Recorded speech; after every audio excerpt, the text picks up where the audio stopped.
నమస్తే, welcome to Aadya media. నేను మీ స్వర్ణ. ప్రస్తుతం మనతో పాటు ఉన్నారు సినీ క్రిటిక్ విజ్ఞాన్ గారు. హలో విజ్ఞాన్ గారు. పవన్ కళ్యాణ్ గారు పీకే ఓ పక్క రాజకీయాలలో, మరో పక్క సినిమాలలో రెండు చేతులతోనూ బిజీగా ఉన్నారనే చెప్పచ్చు. ఓకే, రాజకీయాలు అంటే ఎక్కడ పడితే అక్కడ తిరుగుతూ ఉన్నారు, ఎండనక వాననక. సో ప్రజల మధ్యలో ఉంటున్నారు. మరో పక్క అంతే సినిమాల మీద కూడా ఫోకస్ చేశారు. మన ఉస్తాద్ భగత్ సింగ్ అంటూ ఒకటి రిలీజ్ అయింది పోస్టర్. నిన్న మనం బ్రో అంటూ ఒకటి చూసాం.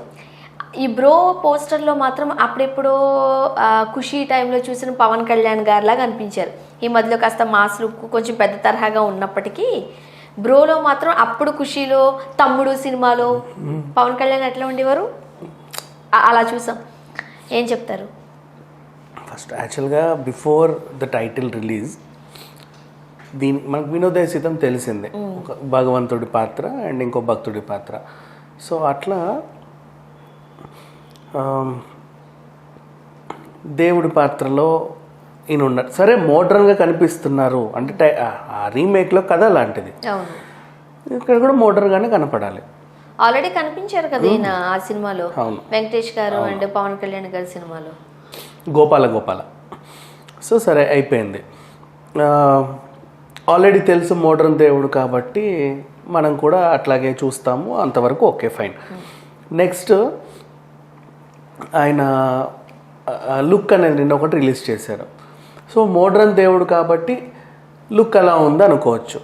నిన్నటి లుక్ ఎలా ఉందంటే, ఇప్పుడు నువ్వు అన్నట్టు ఖుషీ సినిమాలో పవన్ కళ్యాణ్ కనపడ్డాడే తప్ప ఒక దేవుడి ఫీలింగ్ అయితే ఎవరికి రాలా. ఒక యూత్ ఐకాన్ వచ్చి హే అన్నట్టుంది. అంతకు మించి బ్రో అని ఉన్నది లైక్ అంటే దేవుడి పాత్ర, అందులో దేవుడి పాత్ర. కానీ ఆయన ఇది ఇందులో బ్రో అని పెట్టారు టైటిల్. ఇంతకుముందు దేవుడే దిగి వచ్చినా అని ఒక టైటిల్ అనుకున్నారు పాపం. అది బాగుంది, మంచిగా అనిపించింది.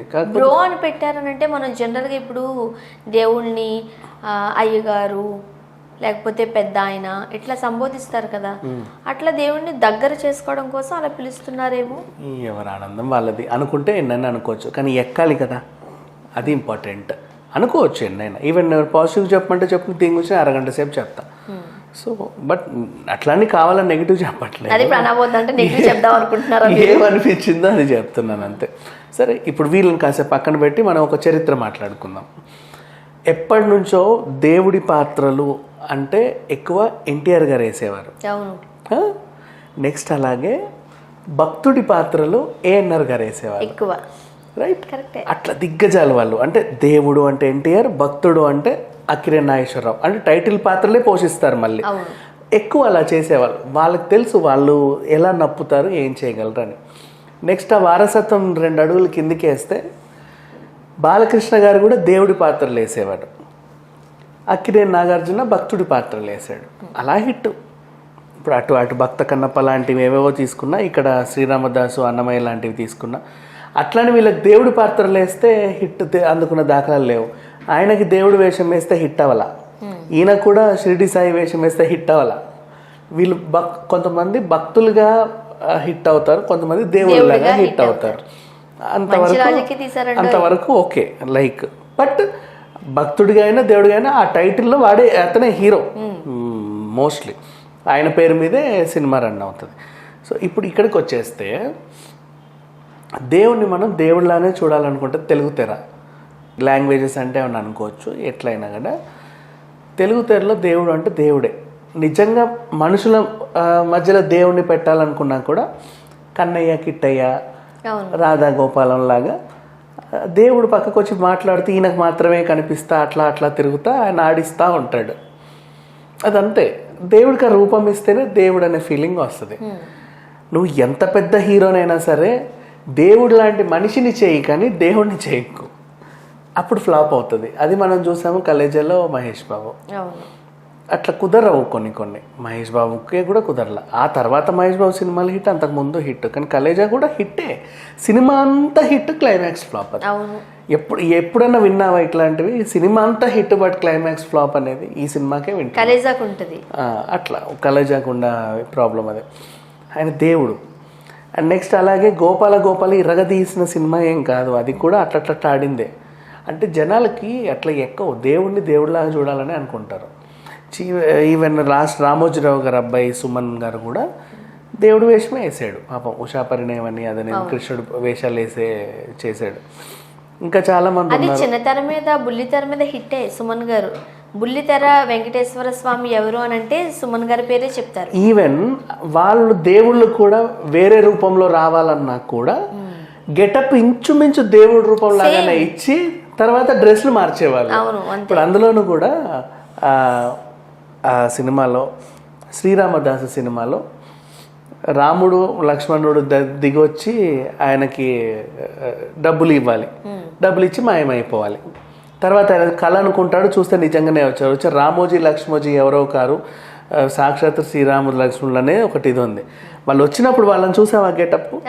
అండ్ నెక్స్ట్ యముడు చిత్రగుప్తుడు భూలోకానికి వచ్చినా సరే ఆ గెటప్ ఇంచుమించు అలాగే ఉంటుంది. కానీ వాళ్ళు ఇక్కడికి వచ్చాక ఎంత మేకవర్ చేసినా కూడా ఆ గెటప్లు అలాగే దించుతారు వాళ్ళు.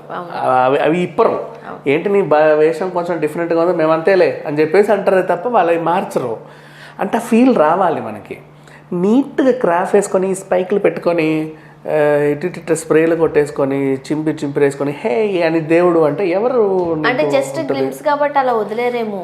నెక్స్ట్ నేను ఈ గ్లిమ్స్ గురించి మాట్లాడట్లా, ఇంతకు ముందు వచ్చిన గోపాల గురించే మాట్లాడుతున్నా. దాని గురించైనా డైజెస్ట్ అవ్వడం కష్టం. దేవుడు అంటే దేవుడిలానే ఉండాలి ఆ ఫీలింగ్. ఈ వేరే లాంగ్వేజెస్ వాళ్ళకి ఎక్కుద్దేమో ఏమో కానీ మనకి ఎక్కదు. అదంతే. అది ఇక్కడ తెలుగులో మాత్రం అలాగే పాతుకుపోయింది. మిగతా ఏ భాషలు తమిళ్ కానీ కన్నడ కానీ వాళ్ళు ఎప్పటి నుంచో ప్రయోగాలకు అలవాటు పడ్డారు కాబట్టి ఆ ప్రయోగం అంతే. అండ్ నెక్స్ట్ ఆదిత్య 369 కూడా వాళ్ళు టైం ట్రావెల్ చేసినప్పుడు కూడా పాతకాలంలో వాళ్ళందరినీ అలాగే పెట్టారు, కొత్త కాలంలో ఆధునిక కాలంలో వీళ్ళందరికీ ఇలాగే పెట్టడం.